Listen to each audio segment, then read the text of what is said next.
یو شیعه په د سوشل میډیا باندې راځي الله یاري په نوم باندې ډېر یو مردار انسان دی او ډېر یو خبیث انسان دی، دشمنان صحابو دشمن دی. نو دا خبر رااله دا ابو لولو فیروز، نو وی ابو لولو فیروز حفظه الله رحمه الله وی او یو مسلمان تا مسلمان وی کافر نہیں تا مسلمان، دا مجوسی و یو مسلمان تا مسلمان، دا حضرت عمر دشمنی کی. ایران کې باقاعده د ابو لولو فیروز مزار دی، مزار الته مزار جوړ کړی دی. دا شیعاګان ورځي الته څنګه چې موږ یو د لوی ولی الله مزار ته دعا کوو او تبرک او برکت حاصلو د دعا په نیت ځو، دقه رنګې هلته دوی ورځي او د هغې ته دا ډېر برکتي سړی و. ولې معاذ الله حضرت عمر شهید کړی و. دا خو دشمنان دي که دا خو دشمن دی. نو دې خلکو به چې غلامان واغستل په هغې باندې به کارونه کول، چاله به چې څه کسب ورته وي کسب کوه او ماله د ورځې دومره پیسې راکوه، نور ستا دي. نو حضرت عمر روان دی، دا ورته وي امیر المؤمنین یو عرض لا راغلی یم. څه عرض دی؟ و یاره زما مالک ما نه پیسې ډېرې اخلي، لږ ورته ووایه چې لږ کم کړي. وایي ته څه کار کوې؟ وایي زه جرندې جوړوم. څومره مزدوري اخلي؟ دومره مزدوري. حضرت عمر ورته دا خو صحیح مزدوري ده، کمه ده او زیاته نه ده. ورته دا ورته وایي زه تاله به م یو جرنده جوړه کړمه چې په دنیا کې به د هغې اواز واورېدلی شي. وایي تاله به م یو جرنده جوړه کړمه. حضرت علي صاحب ولاړو، حضرت عمر ورته وایي مال یې د مرګ دمکي راکړه. وایي حضرت عمر څه وایي؟ مال یې د مرګ دمکي راکړه. حضرت علي ورته وایي وجنو یې نه، قتل یې نه کړو. عمر فاروق ورته وایي چې نه لا خو یې څه کړي نه دي. نو د څه کړي دي عزتمندو؟ د چاړه جوړه کړه، د لوار مولوار جرندم دوست پنې پلونه یې که نه پکې چاړې جوړه کړه. مونږ ته پیشکوزه وایو، بر او ښکته دواړه طرف نه تېره وي سوکې والا. هغه جوړه کړه او 40 ورځې انتظار وکړو. هغه چاړه به اور کې ګرمه کړه او د زهرو په اوبو کې به یې ښوده 40 ورځې. تا سوچ وکئ دومره قینه یې په زړه کې راوچته شوه، دومره بغض یې په زړه کې راوچت شو.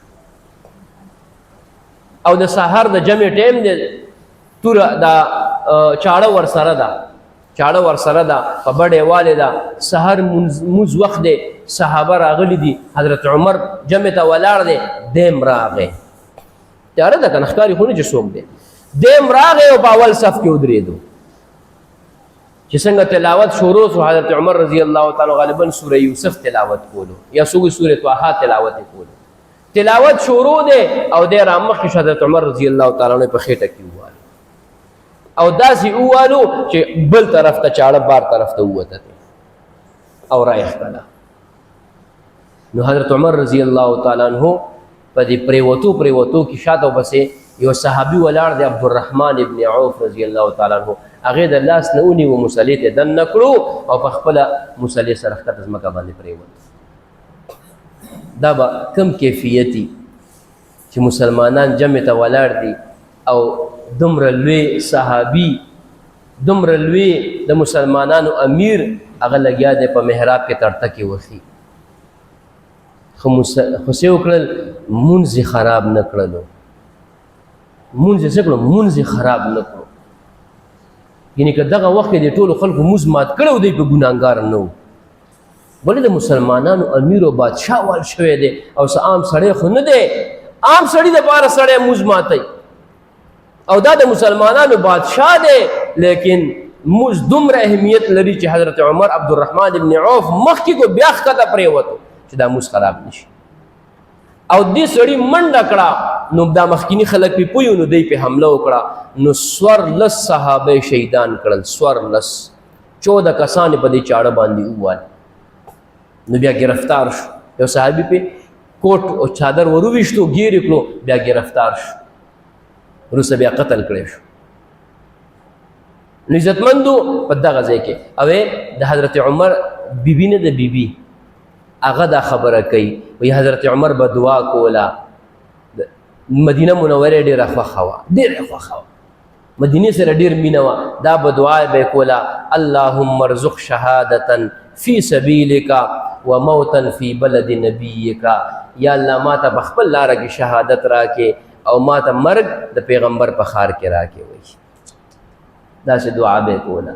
ښځې به کله کله ګپ لګولو وایي مړه مدینه کې چېرته شهادت دی زه جهاد نه چېرته لاړ شه د ټول عمر جهادونو کې تېر کړی دی خو ښځه خو بس ګپ لګوي خبرې دا دعا بیا ډېره کړو کوله او یا الله بس بیا بوډا تقریبا 63 کاله عمر و 63 سال عمر نو بس بیا کمزوری بوډای دا دعا به کول عزتمند الله کریم څومره غیرتی ذات دی څنګه طریقې سره د خپل د خپل پیغمبر د نامور صحابي دعای څنګه قبول کړه چې خار خو پریدا په هغه ځای کې الله شهادت ورکو په کم ځای کې چې لس کاله د الله خپل پیغمبر ولاړ دی او مسلمانانو ته منځونه کړي دي او جمع ورکړي په هغه ځای کې د رسول الله علیه السلام د مصلی د پاسه موږ د پیغمبر علیه السلام مصلی دا ځای د هغه دی چې د پیغمبر علیه السلام د جمع ورکړي ده او هغه حقیقت کې د پیغمبر علیه السلام مصلی وه حقیقت کې هغه جمعات و مسجد نبوي چې د پیغمبر په نوم باندې مشهور دی چې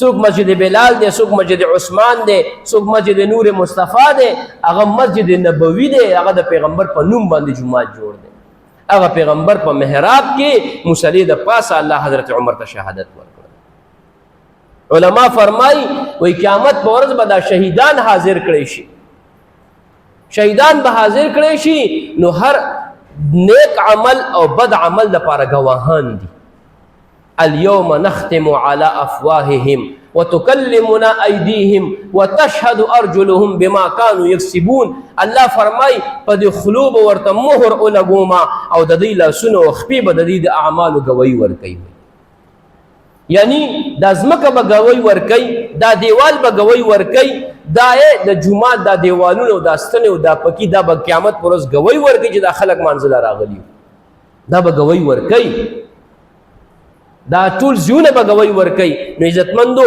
شهیدان به الله تعالی قیامت په ورځ ودرئ نو د هر شهید دپاره به ګواه وي د چا به توره گواهی ورکوي چې ای الله په دې توره باندې د جهاد کړی او دا شهید شوی دی د چا به گواهی ورکوي ځمکه د بدر ځمکه به گواهی ورکوي چې یا الله د بدر میدان کې د جهاد کړی دا شهید شوی دی د احد میدان به گواهی ورکوي چې یا الله د پیغمبر اویا صحابه دلته جنګېدلي دي او شهیدان شوي دي د حنین زه او هغه میدان به گواهی ورکوي چې دلته د الله د پیغمبر صحابه جنګېدلي دي شهیدان شوي دي دغه رنګې عزتمندو طائف او مختلف ځایونه به د خلکو شهادتونو باندې گواهی ورکوي او کله چې د حضرت عمر راشي د پیغمبر پاک صلی الله علیه وسلم مصلی به گواهی ورکوي چې حضرت عمر ما د پاسه شهید شوی دی دا به حضرت عمر دپاره گواهی ورکوي د پیغمبر علیه السلام مصلی نو دا چې دی نو 3 ورځې حضرت عمر رضی الله تعالی عنہ زخمی حالت کې 3 ورځې زخمی حالت کې پروت او بیا چې دی نو یکم محرم الحرام په ورځ باندې